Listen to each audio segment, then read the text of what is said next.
سلام ستړي مشئ وخت مو په خیر پام وکړئ د دې ساعت خبري ټولګې ته له مینه یوټیوب چینل څخه د ملي امنیت پخوانی رئیس رحمت الله نبیل وایي د دوحې هوکړې له مخې خوشي شوی طالب مالي خان اوس په پکتیا کې د پاکستاني ملیشو په مرسته جګړه رهبري کوي. ښاغلي نبیل تر دې وړاندې هم ویلي و چې مالي خان تر خوشي کېدو وروسته پاکستان ته تللی و او هلته یې د حقاني شبکې سره لیدلي و.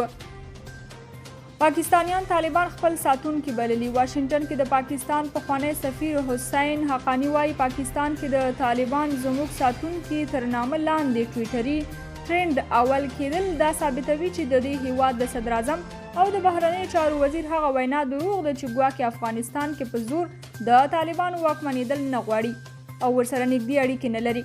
پاکستان کې نن پر ټویټر د طالبانو زموږ ساتونکي دي تر نامه لاندې ټویټري مبارزې لومړی ځای خپل کړی و چې پکې پاکستاني ټویټر کارکوونکو له طالبانو خپل ملاتړ څرګندولو. ولسمشر غني وایي امریکا ته یې سفر ګټور او له لاسته راوړنو ډک و. ولسمشر غني په واشنګټن کې په یو خبري کنفرانس کې یو ځل بیا پر طالبانو غږ کړی و چې له جګړو لاس واخلي او د سولې له پروسې سره یوځای شي. نوموړي د خپلو خبرو پر مهال وویل چې امریکا ته یې سفر ګټور و او له کانګرېسه یې د څه باندې 3.3 میلیارډ ډالرو مرستو غوښتنه کړې ده چې دوی ورسره منلې ده. نوموړي همداراز ویلي چې د امریکا له دفاعي چارواکو سره یې کتلي دي او دوی ډاډ ورکړی چې له افغان ځواکونو به یې ملاتړ دوام کوي.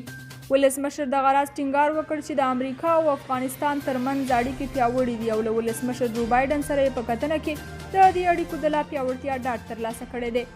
هغه یو ځل بیا افغان ځواکونه پیاوړي وبلل او په خبره یې دوی د ګواښونو پر وړاندې د هر ډول مبارزې وړتیا لري.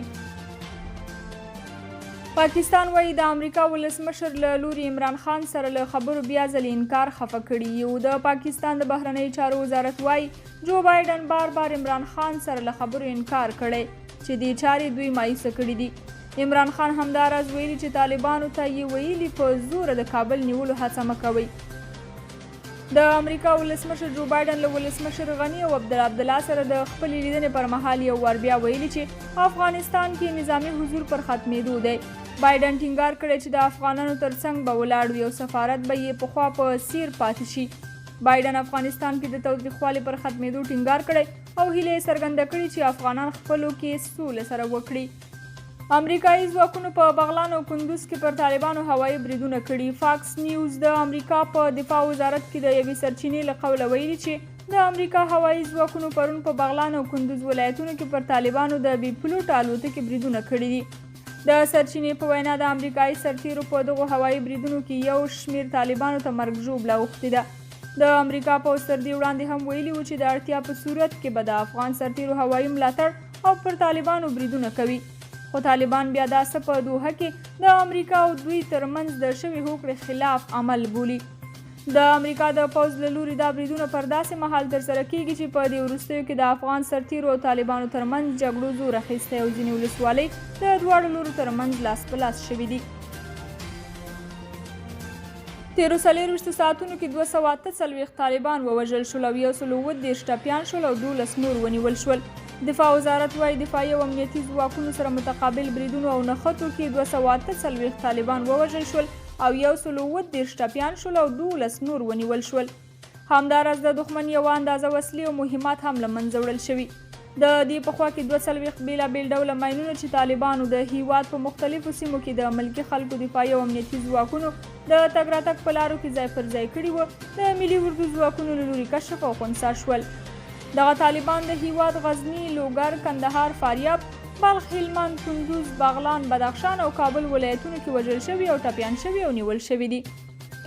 د امریکا د بهرنیو چارو وزیر وایي افغانستان کې اوسنی وضعیت د منلو نه دی. امریکا د طالبانو کړنې د سولې له روحیې سره په ټکر کې بللې دي. د امریکا د بهرنیو چارو وزیر په یو خبري کنفرانس کې د خبرو پر مهال ویلي دوی غواړي ډاډه شي چې طالبان په رښتیا د سولې غوښتونکي دي او کنه. د بلینکن په وینا طالبانو دمګړې جګړې شدیدې کړې دي چې د جګړو دا شدید حالت د سولې له خبرو سره همغږی نه دی. هغه ټینګار کړی دی چې په افغانستان کې هیڅ لوری هم د زور له لارې واک ته نشي رسېدلی او نه هم امریکا د دې ملاتړ ده چې په افغانستان کې د جګړه او تاوتریخوالي دوام وکړي او ترڅنګ یې د یو ځانګړی لوري د خلکو له خوښې پرته ځان واک ته ورسوي. امریکا دا څرګندونې داسې مهال کوي چې د سولې خبرې دمګړۍ په ټپه ولاړې دي، خو جګړې د هیواد په ګوټ ګوټ کې خورې شوې دي. امریکا وايي ایران سره د اټومي هوکړې پر سر لا هم جدي اختلافات لرو. امریکا او فرانسې ایران ته ګواښ کړی چې د اټومي هوکړې لپاره کافي وخت نه لري. د امریکا د بهرنیو چارو وزیر انتوني بلینکن له خپل فرانسوي سیال سره په پاریس کې لیدلي او د دواړو هیوادونو ترمنځ د اړیکو پر پیاوړتیا یې خبرې کړې دي. په دې لیدنه کې دواړو لورو ایران ته د ګواښ په توګه ویلي چې 2015 کال اټومي هوکړې ته د ورتګ په موخه یې مهلت په پای ته رسېدو دی او که ویانا کې خبرې اوږدېږي نو دغه هیواد به اټومي فعالیتونه زیات کړي. بلینکن ویلي هیواد یې له تهران سره اوس هم زیات تناقضات لري او په دې اړه خبرې روانې دي. د آلمان پولیس وایي چې د دې هیواد په جنوب کې د چړو په وسیله په یوه برید کې 3 کسان وژل شوي او 6 نور ټپیان شوي. د آلماني رسنیو د راپورونو له مخې پیښه په ویریزبورګ ښار کې شوې او برید کوونکي د پولیسو لخوا نیول شوي دي. پیښه پرون ماښام هغه مهال شوې ده چې برید کوونکي پر یوې ښځې د چړې په وسیله برید وکړ او کله یې لاروی مرستې ته ورغلی نو پر نورو یې هم ګزارونه پیل کړل. د افغانستان د کورنیو چارو وزارت وايي د بغلان ولایت تاله برفک ولسوالۍ بیرته له طالبانو څخه نیولې ده. د کورنیو چارو وزارت ویلي چې یاده ولسوالۍ نن شنبه سهار د افغان ځواکونو د عملیاتو پر مهال بیرته نیول شوې او پر مهال یې یو شمېر وسلې او مهمات هم لاسته ورغلي دي.